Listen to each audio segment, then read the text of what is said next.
Welcome back to another episode of Blue Chip Now. This is episode 24 of the second season, episode 45 overall, and the first episode in which you can see us. We're not live, but we're on video.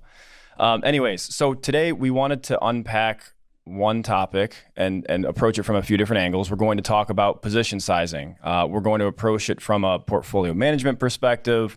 We're going to talk about it from the perspective of clients and retail investors. And then we're going to talk about how to actually put it into practice.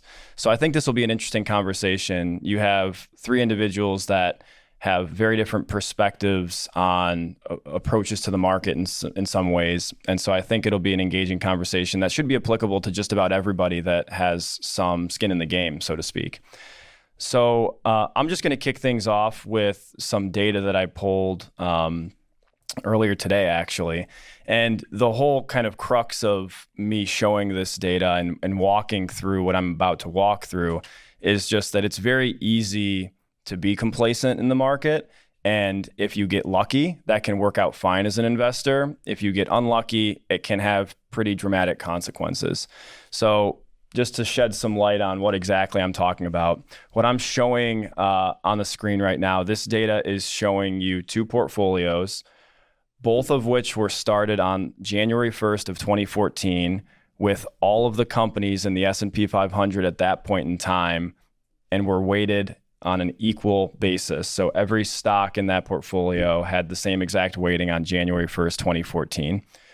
The portfolio that's shown by the green line, that portfolio was rebalanced monthly. That means that at the end of every month, the weights were taken back to the equal weighted methodology.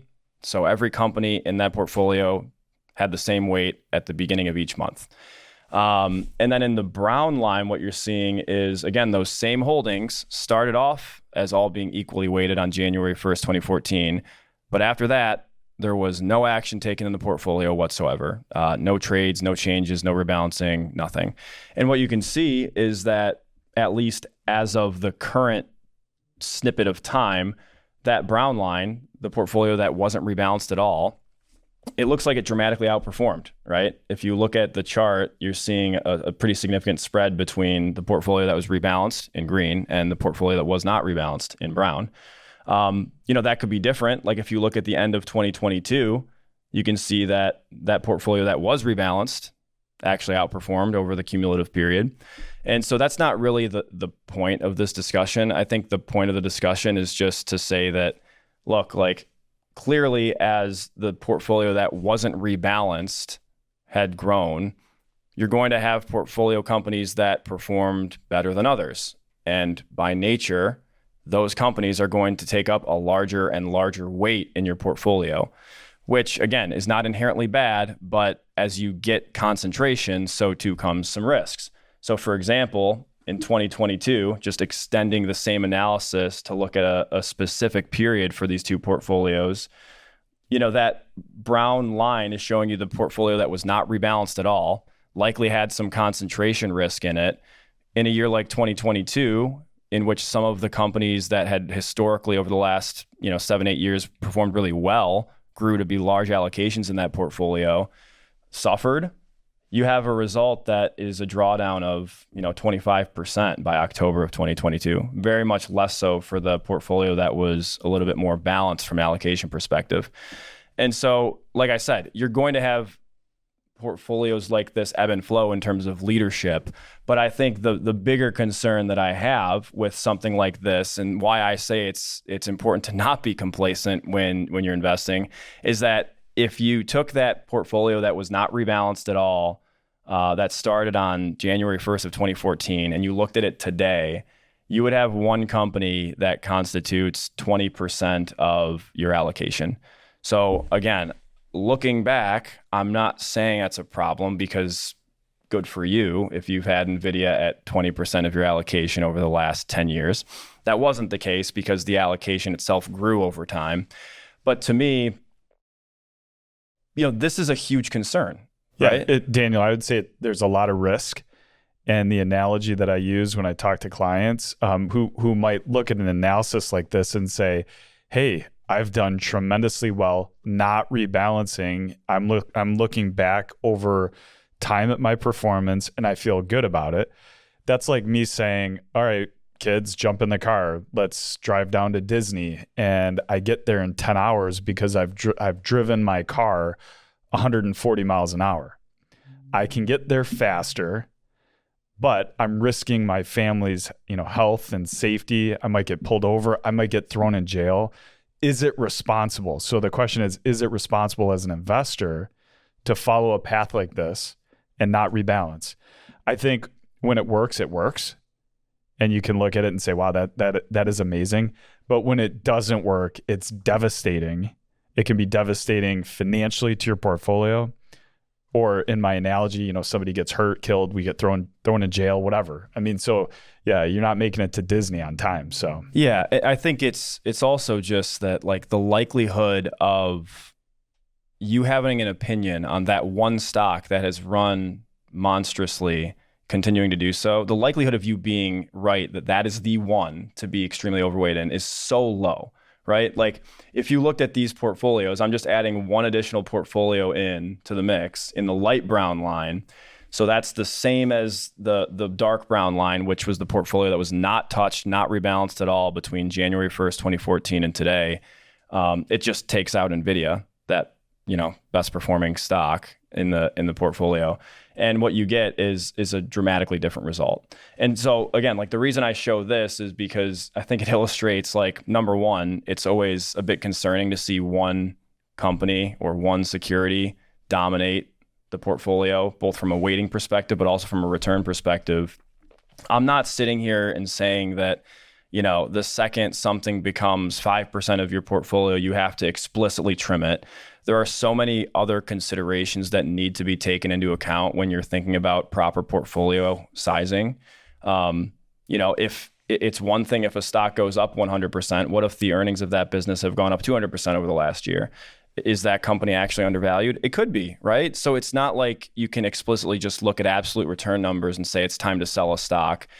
Dan will walk through some other methodologies that can be employed. But also, I think, one of the biggest underlying reasons that people end up holding on to things and letting them dictate essentially a broader portfolio's performance by way of how big they are is because they get attached to them, right? There's biases that are in play inherently. Yeah, I mean, it's surprising the amount of behavioral nuances that go with making decisions, particularly when money's at stake, and also, successful performers, stock performers. And this can even be company stock. I mean, people can feel the same way. These biases are things that investors should recognize, understand that we're all subject to them in one shape or another.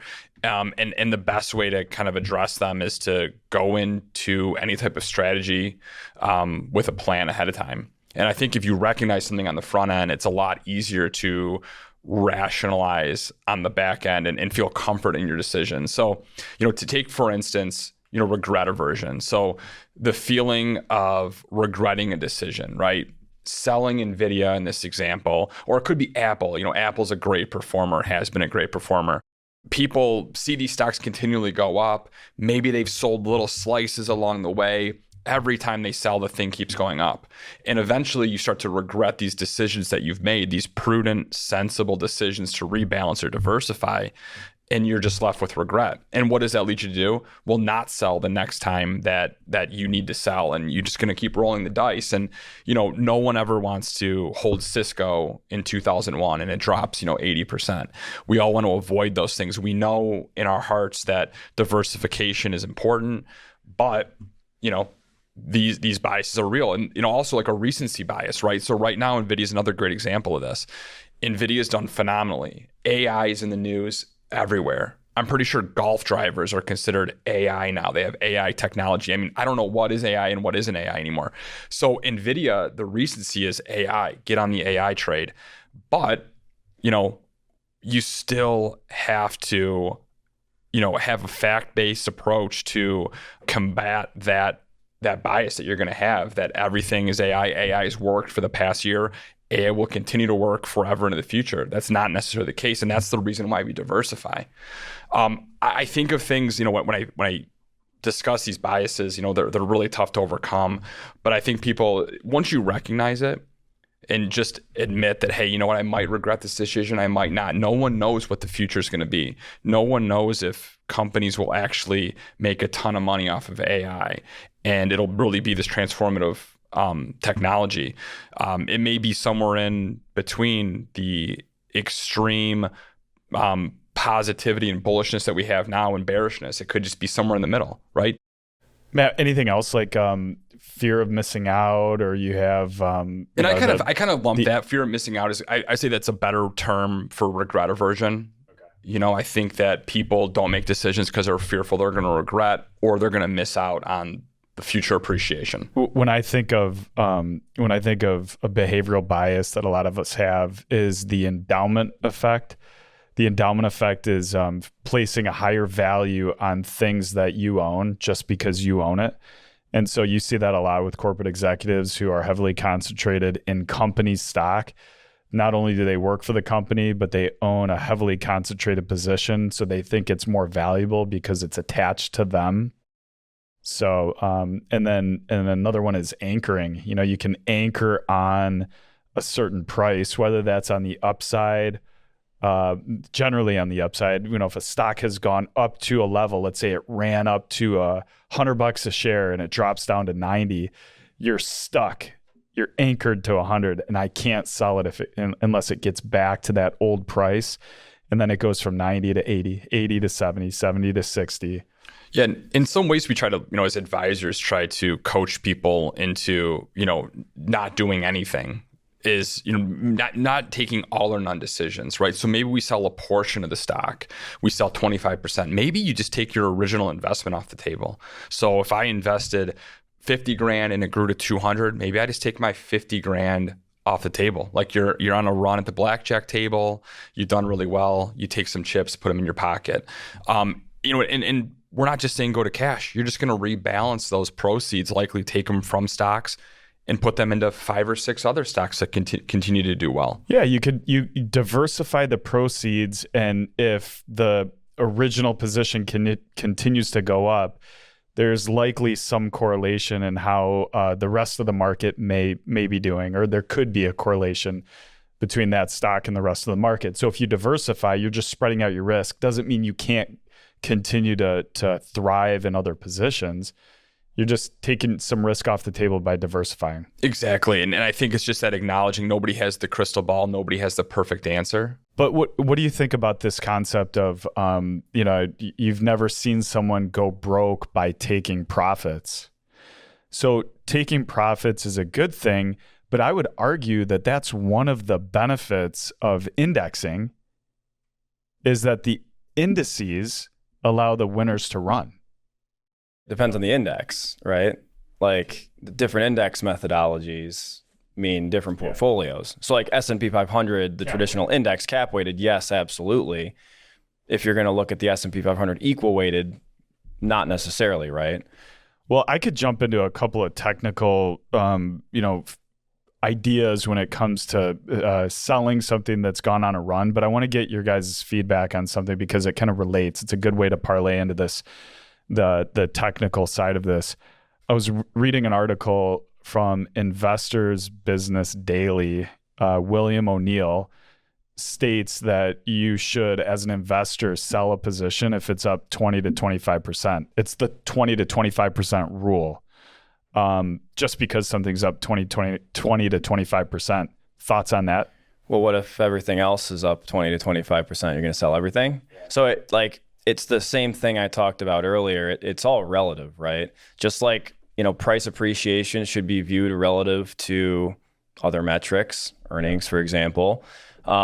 Anything within a portfolio construct should be viewed with relativity. If a stock is up 20 to 25% off its low or off a base per se, what has everything else done over that period? Is everything in its industry or in its sector showing the same performance trajectory?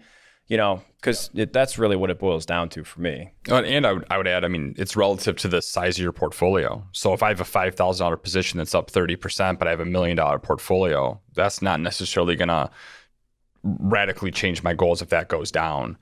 So I think that's a big one. I think it's just position size relative to the total pie. It's like the ability to take risk.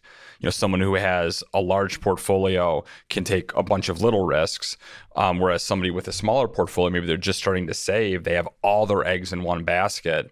That's the person that, hey, things are up 30%. Maybe we really do need to diversify. So I think of it, and it's really important from a client perspective, but I think of you have to zoom out. You have to zoom out and say, the position that I have, it's up. And you have to look back at price history. And why is price important? Price is important because it is the exact meeting point of where supply and demand intersect. Supply and demand is price. Okay. So when something is up 25%, that you look back over time, and let's call it Rivian. It was Rivian that IPO'd and jumped up, had a huge jump, but then has crashed way, way down. Well, if Rivian at this point goes up 20%, it's going to be at a price, looking back, that has traded at that level in the past. There has been an intersection of buyers and sellers at that point, at that price, at some point in the past. And from that, we can glean information on how to act or react. So this is the principle of polarity. Polarity is these horizontal lines on a chart that can act as resistance. So if a stock sold off in the past, when it gets back to that point where it sold off in the past, it might sell off again, because it's proven that that is a key price level that investors have wanted to sell at before. So Dan, like for example, like $50 a share, right? A stock gets up to $49.99, can't get through 50, goes from $49.99 to $40, and then tries again back to get to 50 through 50, and it fails and stops at $49.99. Yeah, that's a good example of 50 being resistance. But let me ask you, why would the price go down from 50 to 40?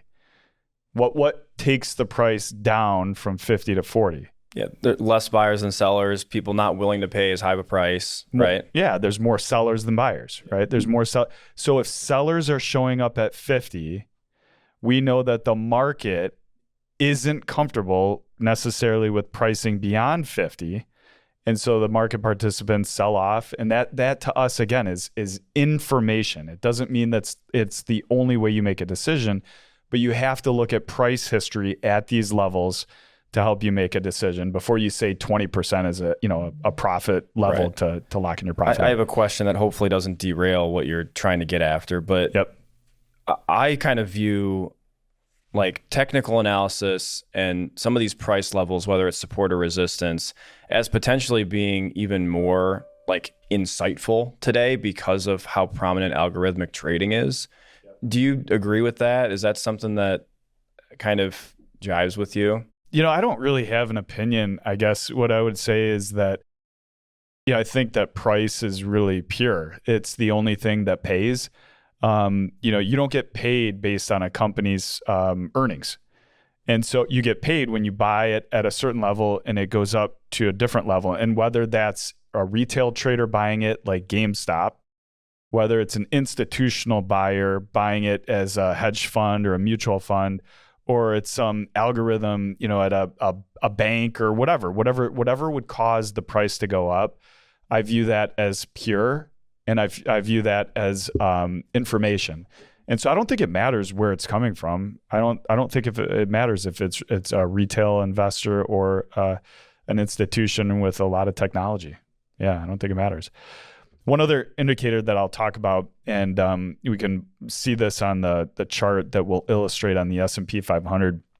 It's through an indicator called the RSI index, the relative strength index. And so when you think of price and price bouncing around, we talked about support and resistance. So resistance, you run up to 50 and it can't get through. It's a ceiling. But if you get through the ceiling, now that 50 price level ends up being support. So if it breaks back down below support, that's a bad bad thing. So price is the line that we normally look at, and price is probably the most important. But there are indicators based off of price, like this RSI that I just talked about. So if you think of price as the speed at which you're driving, you could be driving 70 miles an hour. These indicators, like an RSI index, illustrate how fast you're accelerating or decelerating. And we know, and use this car example or analogy is perfect. You can get in a car and go very fast, but you can't get in a car and accelerate forever. At some point, it kind of, the acceleration has to wane. And so stocks are the same way. And when you look at an indicator like RSI, and in this chart going back to early 2018, it was one of the highest RSI indicators ever triggered in the S&P 500, where the index, broke above, 85 on a daily basis, an RSI daily basis. And that means the S&P was up very, very strongly, quickly. Anything over 70 is considered overbought. Anything below 30 is considered oversold.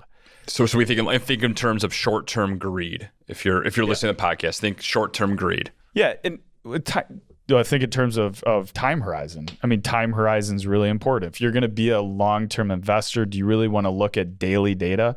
No, you might want to zoom out and look at weekly or monthly data, like you had up on the board, Daniel.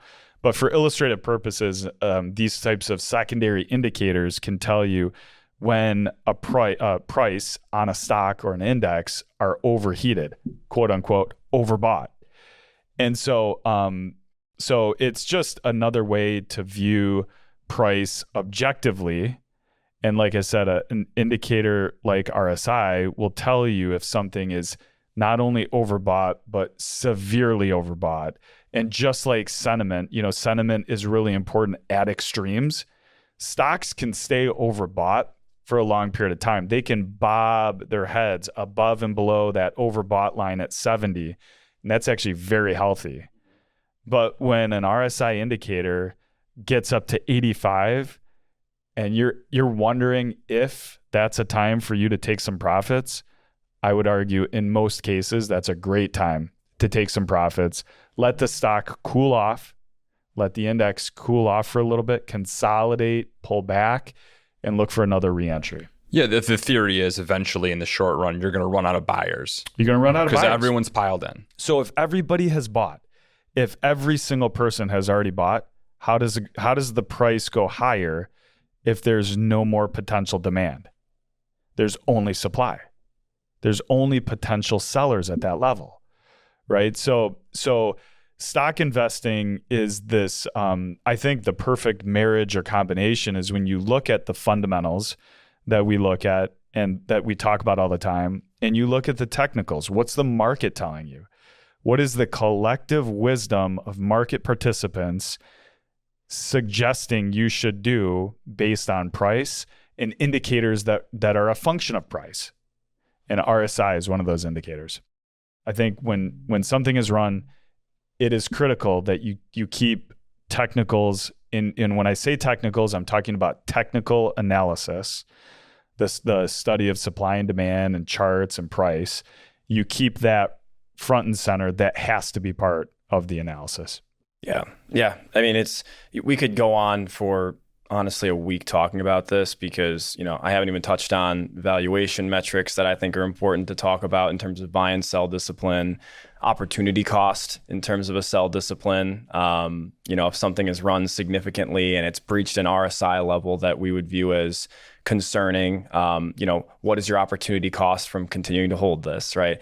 I guess my point in saying all this is just that position sizing, entry and exit points, portfolio management in general, I think it's an overlooked part of the sexy investment, arena. Everyone wants to talk about buying and selling stocks, but there is so much more to it from a risk management perspective, and being opportunistic or knowing when to sit on the sidelines for a period of time, right? So, do you guys have final take to leave the audience with today? I have one. So heading into U.S. Open week, U.S. golf. This is for golf fans, but it's pretty interesting for really anybody. So Scottie Scheffler, golfer, number one player in the world, was arrested recently, at PGA, but he just won the Memorial Tournament. So he's won really like 5 of the major tournaments so far this year. Tremendous start to the year.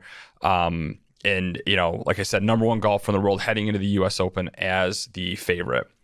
His caddy has made enough money this year, just as his percentage of Scotty's winnings, that he would be the 52nd ranked golfer on the money list in the PGA Tour. Wow. Not even picking up a club. He's made more. I think the average is about 1.4 million for a PGA Tour pro so far.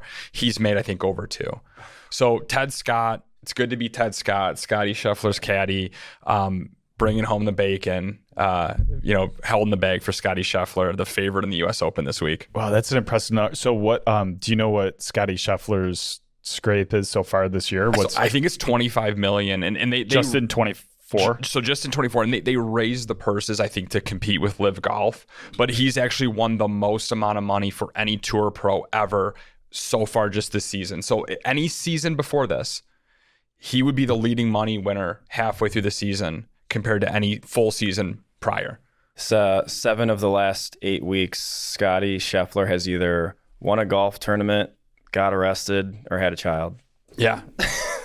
I mean, it's amazing. Talk about an emotional roller coaster. It's what you're witnessing. He's seemingly a great person too. I mean, it's really impressive what he's done so far this year. It's like you're watching greatness. All right. Well, my final take isn't nowhere near as great as what Scottie Scheffler has accomplished. And I'm not trying to honor myself in talking about something that could have been good, but it was close. I was at a golf outing yesterday, and there was a short par 4, 260 yards, and I sniffed the pin. I thought it went in, actually, with driver from 260. Landed in the front of the green, slowed it down because it was a slight upslope, bounced a couple of times. And as it was rolling to the pin, and again, it was a long ways away, so it was really, really hard to see, but the ball disappeared. And so I thought for a second, oh my gosh, it went in, and it finished right behind the hole. So I actually think it might have touched the cup as it rolled. And, lady luck has to be on your side for something like that to actually transpire. But big question is, did you make the putt? We made the putt. Good. Did you make the putt? I didn't. It was an outing. It was a scramble. Yeah. Oh man, I think you got to step up and make that putt first and get your true eagle. Yeah, I mean, the only thing I'll say, we've got an inflation print coming out tomorrow. They're all big ones right now, but I do think this one is going to be watched pretty closely, just because there's been some serious gyrations to start the year, and we've gotten some economic data over the last 2 months that has started to show a little bit of slowness. But that's been contradicted by some things we got last week. So I really don't know what to expect. But realistically, you can bet that it's going to be market moving. The Fed speak and CPI and related figures are one of the primary drivers of the market right now. So tune in Wednesday. All right. Well, that's a wrap on our first video episode of Blue Chip Now. As always, thank you guys very much for listening in and or watching. I'd encourage you all to, if you're listening, check out our YouTube channel. We have a healthy host of fantastic content that we have put up and will be continuing to put up. You can find the video versions of this podcast if you're just listening on YouTube, and that's where you'll find them going forward. So until next week,